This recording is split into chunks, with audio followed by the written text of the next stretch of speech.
বাংলাদেশের স্বার্থ সংশ্লিষ্ট প্রধানমন্ত্রীর সাম্প্রতিক ভারত সফর নিয়ে বিএনপির সাংগঠনিক সম্পাদক সাবেক সাংসদ এম ইলিয়াস আলী মন্তব্য করে বলেন, এটি ছিল প্রধানমন্ত্রী শেখ হাসিনার পারিবারিক সফর। এই সফরে তিনি কেবল ভারত সরকারকেই আশ্বস্ত করেছেন। বাংলাদেশ সরকার আশ্বস্ত হয়নি এবং বাংলাদেশ তেমন কিছু পায়নি। প্রধানমন্ত্রী ভারত সফরে গিয়েছিলেন ওনার পরিবার পরিজন নিয়ে, এবং উনি এই সফরে ভারতের প্রধানমন্ত্রী ডক্টর মনমোহন সিংকেই সবচেয়ে বেশি আশ্বস্ত করেছেন। যে ভারত আশ্বস্ত হয়েছে, ভারতের প্রধানমন্ত্রী আশ্বস্ত হয়েছে, ভারতের সরকারও আশ্বস্ত হয়েছে, কিন্তু বাংলাদেশের সরকারও আশ্বস্ত হয়নি, বাংলাদেশও আশ্বস্ত হয়নি, বাংলাদেশও তেমন কিছু পায়নি।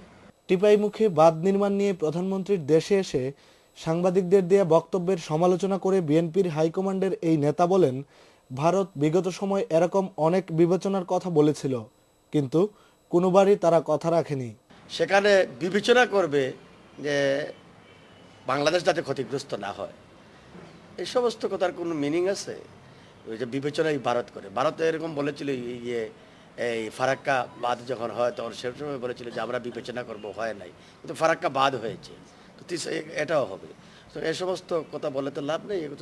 এম ইলিয়াস আলী তার নির্বাচনী এলাকায় বর্তমান সরকারের শাসনামলে স্থানীয় নাগরিক সহ প্রবাসীদের হয়রানির কথা তুলে ধরে বলেন, আমি 5 বছর এমপি ছিলাম, বিএনপি 5 বছর ক্ষমতায় ছিল, প্রবাসীদের সকল স্বার্থ রাখার চেষ্টা করেছি, প্রতিটি স্টেপে টেপে চুল চুল করে পাই পাই করে এবং রক্ষা করেছি।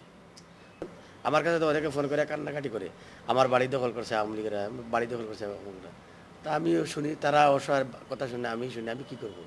তা আপনি প্রবাসীদের স্বার্থ রক্ষার দায়িত্ব যারা ক্ষমতায় আছে তারা, আর যিনি এখন এমপি তার, এবং আরও বেশি দায়িত্ব তার, তিনি যেহেতু একজন প্রবাসী মানুষ এখানে এমপি হয়েছেন। চ্যানেল এস-কে সাক্ষাৎকার দেওয়ার আগে এম ইলিয়াস আলী সিলেটের একটি অভিজাত হোটেলে সংবাদ সম্মেলন করে বর্তমান সরকারকে হুঁশিয়ারি দিয়ে বলেন, তার দলের শান্তিপূর্ণ রাজনৈতিক কর্মকাণ্ডে যদি আগামীতে পুলিশ বাহিনী কোনো ধরনের বাধা দেয়, তবে রাজপথেই তার উত্তর দেবে BNP. Abdul Alim Shah, channel S news, Sylhet.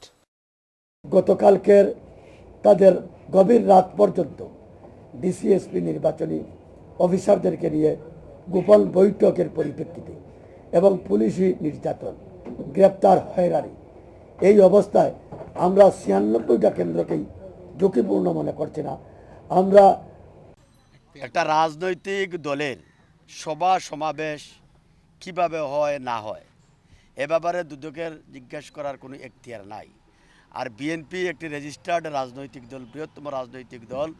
আমি এবং আমার দল মনে করে যে এই চিঠি বর্তমান সরকারের রাজনৈতিক স্বার্থ হাসিল এবং রাজনৈতিক উদ্দেশ্যে বিরোধী দলকে ধ্বংস করা, নির্মূল করা এবং নির্যাতন, নিবর্তন, নিপীড়নের আরেকটি অধ্যায়। তারা বলছিলেন যে দুইটা বিষয়, একটা হচ্ছে যে মহাসমাবেশ, উনি এখন আমাদের দলের সাথে সংশ্লিষ্ট নেই।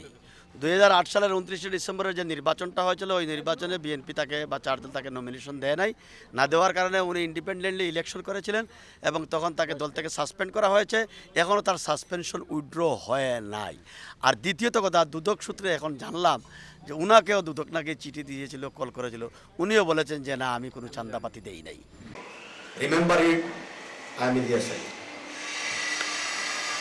আমার কেরিয়ার কিন্তু খুব শক্ত কেরিয়ার। আমি আপোষ করি নাই দেখে, জেলখানা থেকে বের হয়ে নেই দেখে এরশাদের পতন নিশ্চিত হয়েছে। তৎকালীন সময় আমি ছোট নেতা ছিলাম, কিন্তু এটা বেগম খালেদা জিয়া জানত। আমার সকল অ্যাসোসিয়েটরা বের হয়ে গেছে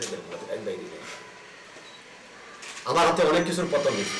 আপনি পার্সোনালি আর আমার হাতে লাগালাগি না না, কি করে ট্রান্সপারেন্সির বিষয় না। ওনারা যেভাবে আইন করেছেন আমরা সেভাবেই কাজ করব।